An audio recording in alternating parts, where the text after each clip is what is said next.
I detta avsnitt av Rematch utmanar Josef Fares världseliten i StarCraft 2. Det blir kartläggning av de stora e-sportsturneringarna med Fragbites Pontus Eskilsson.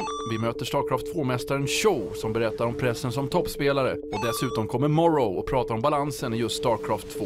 Det här är Rematch, programmet med högst actions per minute just nu.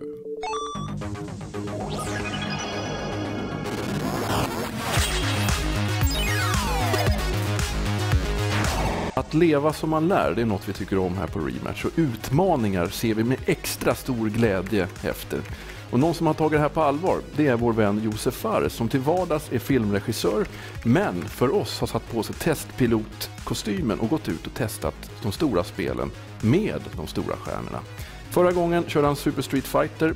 Det gick bra för honom, han klarade utmaningen. Den här gången ska han sätta tänderna i StarCraft 2.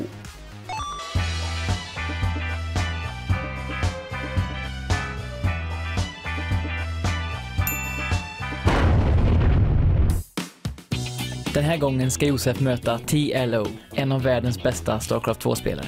RTS-noben Josef coachas av Europamästaren Show, men kommer det verkligen att räcka för att han ska ha någon chans? Well, I mean, it would be pretty sad for me actually if he would, because I'm playing that game like 6 to 7 hours a day and he never ever played it before. Jag kommer börja från grunden, helt från grunden. Vilka knappar man ska klicka på och inte för avancerade strategier. Alltså min liga heter Katastrofligan. Han tror han ska bygga grejer så kommer jag komma bara tuff, med värsta gänget. Vet. Katastrofligan, de är ju så, de är katastrof. De går rakt in och härjar. Vi kommer knappt bygga upp något. Vi går in och bara boom. Som självmordsbombare ungefär, går in och bara puff. Kan man göra det i spelet eller? Spränga sig själv? To be honest, I mean, I don't want to come out like a total douche here, but I don't think he can do anything to even touch me. I värsta fall får jag väl bryta av hans armar så han inte kan använda tangentbordet. Han skulle behöva spela 8 timmar per dag i 3 månader. Sen tror jag att han skulle kunna ta en match, men inte en bäst av 7. Men en match i alla fall. I think I'll come up with something fun because he's not a very good player, so I'll play around a little bit and see what I can do.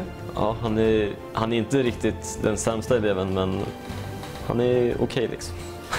Alltså jag tror jag kommer att chocka både honom och mig faktiskt. Jag har en känsla av att jag kan ta hem det här. Well, I think I'll teach him a little bit of a lesson of how things work in esport. It's gonna be fun. I might laugh a little bit. För att Josef ska slippa bli skrattad i ansiktet och klara sin utmaning måste han överleva i minst 7 minuter. Under den tidsramen måste tysken dessutom nuka Josef för att vinna. Men Show är tveksam till Josefs chanser. Så det beror på vad TLO gör.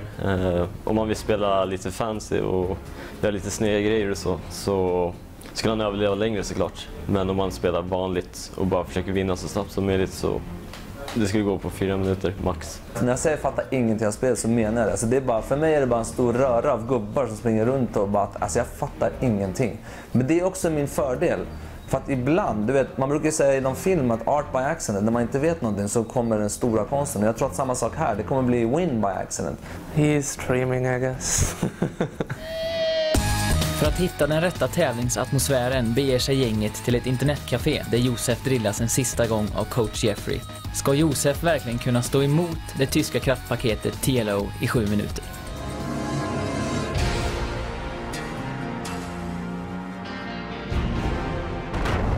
Alltså grejen är så här, när jag tränade lite innan, då kände jag mig rätt lugn. Vi gick igenom min taktik, jag skulle vara en defensiva liksom. Jag tänkte inte attackera honom, han är så jävla snabb. Så då gick det skitbra, men sen så fort matchen började, då började det bli lite så här, då tappade jag, då försvann hela taktiken. Kör action då, okej, fan gjorde man det? Fan nu får jag panik här. Ja, fan så ringer min telefon, vad hände? Ja, han blev stressad, han panikade lite och jag sa till honom bara, var lite lugn och tänk bara på din match liksom. Lugnt och försiktigt. Bygg en arbetare nu. Vad fan gjorde jag? Var det här eller? Just det. Ja, där. Ja, där, jag kommer en bygg då. Högerklicka på en mineralfält. Ja, så just går det, den där var det, just det. Kom igen grabbar, kom igen. Workers. Oj, du klickar på fel. Hör, du måste unloada alla. Vad gjorde jag? Du har byggt för mycket arbetare. Ja, men shit. Så du har lagt alla dina pengar på arbetare nu. Ja, nej. Men du har 150 snart, kom igen nu. Ja, kom igen. Ja, vad är det där? Det är han. Vad fan? Han anfaller dig. Vad fan, hur gör jag? Hur dödade han?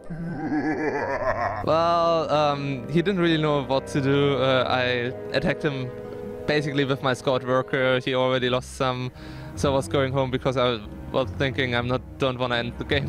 Han leker med dig, kompis. Han gör det. Ja, men vänta. Then my first Marine killed like 4 or 5 SCVs, and then I was more or less just waiting for my nukes to get ready so I can finish them up like that. 3 minuter, kompis. Klicka på hans... Alltså jag fattar ingenting.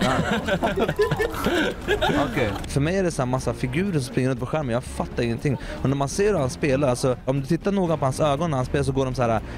De går ju fram. Det är helt sjukt alltså. Ska bara lägga en till sån här jävel. Ja, nice. Så han blir hazad. Bra försvar. Nu, now you're nervous man. I'll have you now. Vänta, where is the screen? Ja, där. Han blev lite nervös tror jag. Men sen vet jag fan, men han verkar helt oberörd. Han har ju tydligen spelat inför flera 100 000 människor. 5 minuter, kompis. 2 minuter till. 5 minutes man. 2 more minutes and you're out of the game. You're dead now. Cancella de här. Ta bort dem. Cancella. Hur fan gör man där? Där. Och så lyfter du den. Här. Lift off. Lift off. Och så ligger den här bakom bara. Han kommer inte nå där. Bra. Han byggde bunkers och höll det mesta i början. Och sen kom en stor timing push och det dödade alla hans bunkers. Så han var tvungen att lyfta sina byggnader. Det var faktiskt det sista jag lärde han precis innan matchen. Lyfta sina byggnader om man är på väg att dö och försöka bara dra ut på tiden. Om man njukar dig så dör du. Göm dig med den där. Vad fan, jag vet inte ens vad jag gömmer mig. Okej, jag ska flytta med den där hazet också eller? Ja. Fan, jag är där. Lift off. Nej. Det där är bra. 50 sekunder. Ja, 50 seconds. Ja, 50 seconds. Come get me if you want. Come on, can you get me boy? Ja, just det. Han njukade. Nej. Vad hände? Ja, men jag är inte död eller? Nej, det är lugnt. 20 seconds left. Nej, vad gör jag? Du kommer klara det. Ja, nice. fan vad nice. 2, 1. Victory. Hey man, I got you. Thank you for a good game. Fy fan, jag var helt chanslös alltså. Alltså det enda jag har att tacka, det är min tränare Jeffrey. Han var ju riktigt bra. Lugn, metodisk, självsäker, gav mig bästa tipsen. Utan han hade jag nog inte gjort det. I guess he kind of won the challenge because Show was being a pretty smart coach and was telling him to move away with his buildings so I couldn't destroy them in time. So it's not really a defeat. Vad är mer fegt? Flyga iväg med sina units eller skicka atombomber på människor? Jag undrar vad som är fegast. Det är han som är fegisen. Han skötte sig bra. Han följde gameplanen. Vi sa att han skulle köra defensivt inom matchen och det gjorde han. Och det gick bra. Han överlevde till och med i 8 minuter, inte 7 minuter. Nej, han följde mina tips och körde på. Så han är en bra student, skulle jag säga. Well, it was more or less down to Show.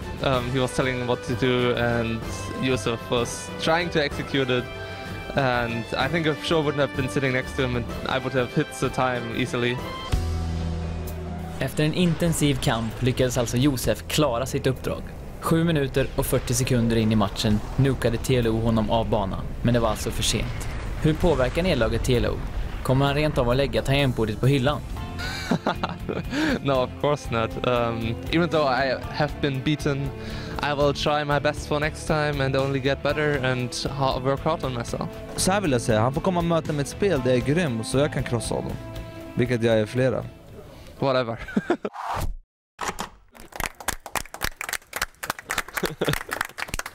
Det var vår testpilot Josef Fares. Han klarade sig med nöd och näppe, vilket var härligt att se att man även kan stå sig mot e-sportstjärnor. Välkommen Pontus Eskilsson. Tack så mycket. Från Fragbite. Vi ska titta lite grann på om man är som Josef intresserad av e-sport och kanske vill se de stora stjärnorna spela och åka runt på de stora turneringarna. Så ska vi försöka kartlägga lite var man ska bege sig.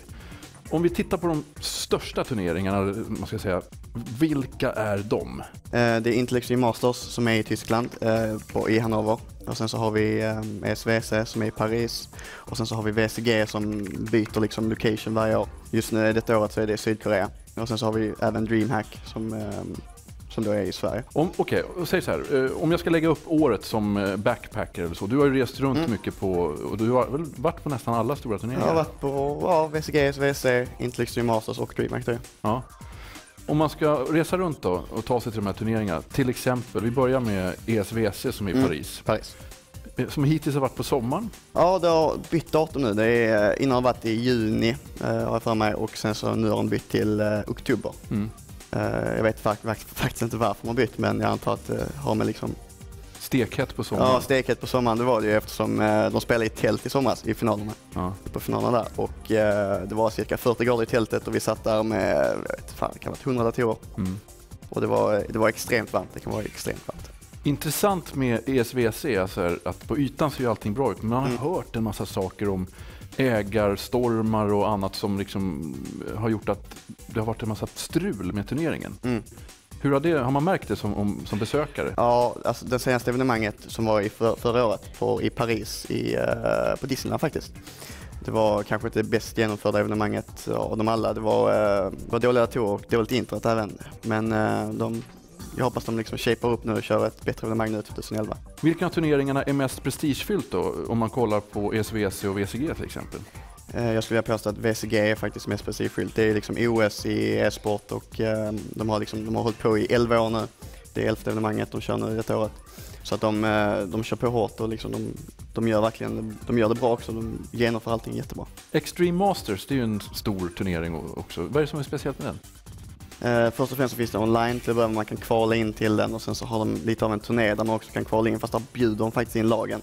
Och de kör det oftast i Asien en gång om året och sen kör de en i USA och sen en i Europa då också. ESVC, VCG och så nämnde du DreamHack också. Hur anser du DreamHack är då i sammanhanget? DreamHack är ju världens största LAN-evenemang. Det är extremt stort och en extremt häftig upplevelse att vara på DreamHack och se sport på DreamHack och träffa alla personer som håller på med det. Rent rankmässigt så skulle jag vilja påstå att DreamHack är precis under ESVC och VCG. Men de har hållit på lika länge med e-sport, men det är fortfarande en stor prestige att vinna turneringarna. En specifik turnering för StarCraft 2 vet jag ju som finns i Korea. GSL, jag har inte varit på GSL, men jag har sett mycket streams från GSL och det är väl genomfört och det är liksom, de är proffs som gör det ser man rent organisationsmässigt, men allt kan alltid bli bättre. Jag hoppas ju att de fortsätter med att köra det här. De kör i princip hela tiden. Överlag, vilka är de största speltitlarna som spelas just nu om man kollar på alla turneringar? Jag skulle påstå att det faktiskt är Counter-Strike och StarCraft 2. StarCraft 2 har tagit över mycket av scenen just nu och det är hett och det är extremt kul att kolla på. Vad ser du fram emot då närmast? Vilken turnering kommer du stå och häcka på? Just nu så är det DreamHack då i juni som jag ser fram emot jättemycket. Det kommer bli en grym turnering med StarCraft 2 och CS. De har liksom presenterat en bra line-up för båda turneringarna, så att det ska bli extremt kul att kolla på. Tack så mycket, Pontus. Nu ska vi återse en kille vi såg lite tidigare. Han var nämligen coach och sensei åt Josef när han lärde sig StarCraft 2 på allvar. Han har vunnit Europamästerskapen i Extreme Masters. Han är i ropet just nu och vi pratar om Jeffrey Brucey Show. Efter att ha vunnit Extreme Masters i Kiev blev Jeffrey Show Brucey lite av en omslagspojke för StarCraft 2 i Sverige. Han syntes överallt i riksmedia och landets största speltidning skrev spaltmeter om honom. Strålkastarnas ljus var starkt och obevekligt. När man är högrankad och är bra på pappret så har man mycket press på sig. Man måste leverera mycket mer och det tar på psyket på mig. Jag försöker värma upp så mycket som möjligt och sen försöker jag inte försöka komma in the zone. Tänka på att jag sitter hemma framför datorn och då kommer man in i zonen lite lättare, tror jag. Vad gör han då när SCVs och Medivacs flimrar för ögonen? Vad gör han för att slappna av och glömma pressen för en stund? Jag brukar kolla på MMA, UFC och Strikeforce och det tycker jag är väldigt, väldigt kul att kolla på. Fotboll också. Jag har testat thai-boxning men det var bara några veckor. Det var i Thailand då och jag fick några smällar och sen var jag tvungen att sluta. Lyckligtvis är Show vassare med mus och tangentbord än i boxningsringen. Men hur beskriver han själv sin spelstil? Jag är väldigt metodisk när jag spelar. Jag gör vissa grejer, jag följer en ram liksom. Och kör på det. Och sen är jag väldigt, man kan säga att jag är ganska aggressiv ibland. Jag kör inte en stor attack utan jag försöker vinna på andra sätt. Genom att få en bättre ekonomi till exempel, harassa kanske och sen göra en stor attack och vinna.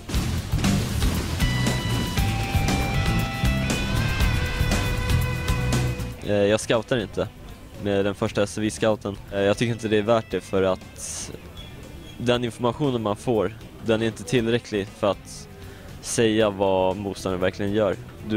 Det enda du kan se är om man snabbexpar eller inte och det kan jag se ändå. Om jag scoutar med en Marine eller en Hellion. Förutom att låta bli att scouta har Show en annan egenhet. Han kritiseras ibland för att ha låg APM. Själv rycker han mest på axlarna åt det. Ja, jag bryr mig inte så mycket för att jag vinner matcher liksom. Så, men man kan säga så här att min effektiva vapen, jag spammar inte. Och jag har min effektiva vapen där liksom. Jag har 100 ungefär, 100 till 120. Så om de andra inte skulle spamma så tror jag att de skulle ligga på ungefär samma. Trots sin något långsamma spelstil är Show alltså en av Europas bästa spelare just nu. Vilken seger rankar han högst? Min största är nog Intel Extreme Masters i Kiev, där jag vann mot White Rye i finalen och blev Europamästare. Det kanske inte var den bästa upplevelsen, alltså turneringsmässigt. Den bästa var nog när jag mötte Morrow i OL och vann. För jag var en underdog där. Jag var ny på scenen och jag visste att Morrow var en riktigt bra spelare då. Och sen när jag slog han i finalen, då blev jag överlycklig.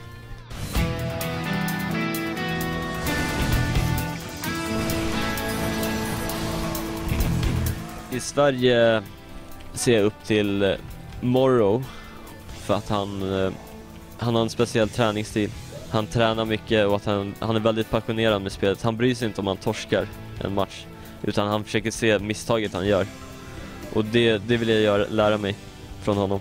Sen utanför Korea är det MVP för han är så bra och han spelar Terran. Och det är han jag ser upp till och kollar hans replay som jag kan och försöker lära mig från honom.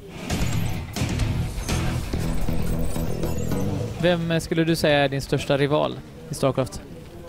Förut var det nog Morrow. Det var vi som slog som toppen i Europa. Vi vann nästan alla turneringar och det var alltid vi i finalerna. Sen när han bytte till Zerg så tappade han mycket för han var tvungen att lära sig den nya rasen från början. Men nu är det nog, jag skulle nog säga att det är Naniva som konkurrerar med mig mest nu. Han vinner allt just nu och jag har fallit tillbaka lite. Jag var mer dominant lite innan i spelet och jag ska försöka ta tillbaka kronan i våra team. Det kommer mycket turneringar hela tiden och jag är fortfarande på toppen och jag har chans mot alla jag möter, så om jag tränar mycket så borde det gå bra.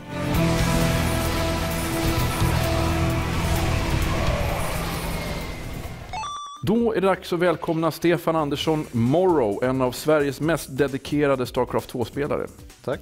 Och välkommen Victor Lejonhuvud som man också kan se i vårt spelprogram Gameplay som också visas på SVT Play. Ja, till vardags recenserar jag ju allt nytt. Ja, brukar du sitta och vara lite bitter och tycka och till och tänka. Men framförallt så slösar jag nästan all min tid på StarCraft 2 om jag ska vara ärlig. Men det är en annan historia. Ja, det är en helt annan historia. Ni båda lirar StarCraft 2, du är proffs, Victor vill bli proffs men du är ganska duktig. Jag har gett upp de ambitionerna. Ja. Men... Du bytte nyss ras till Zerg. Ja, inte riktigt nyss, det var några månader sedan som sagt. Varför bytte du? Jag tyckte Zerg var en roligare ras, den var mer utmanande mekaniskt sett och sen var det mer att man behövde förbereda sig mot många grejer som kunde komma och anfalla en. Så jag tycker rasen passar mig bättre och jag har mer roligt när jag spelar. Men Terran känns lite mer safe kanske, om man med en lekmans ögon ska titta på det hela. Ja, det är ju där Blizzard vill skjutsa in den i alla fall om man ser till kampanjupplägget. Men... Ja.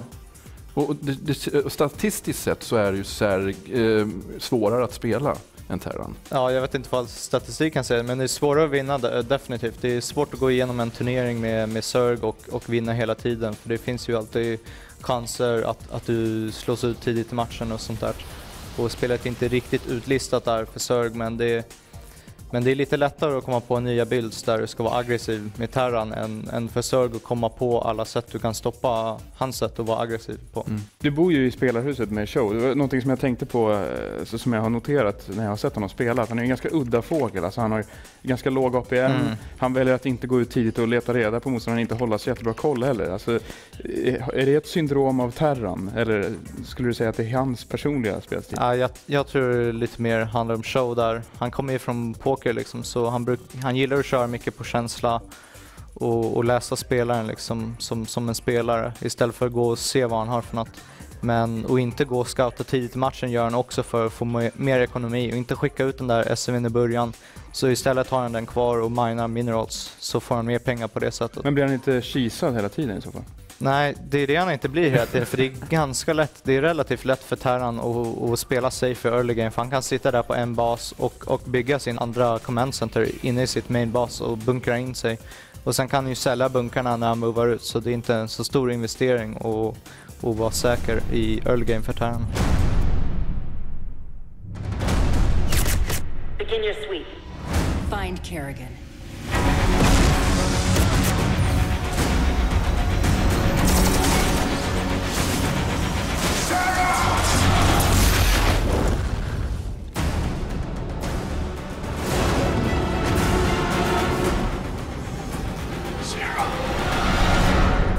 Snart kommer ju Heart of the Swarm som är expansionen till StarCraft 2.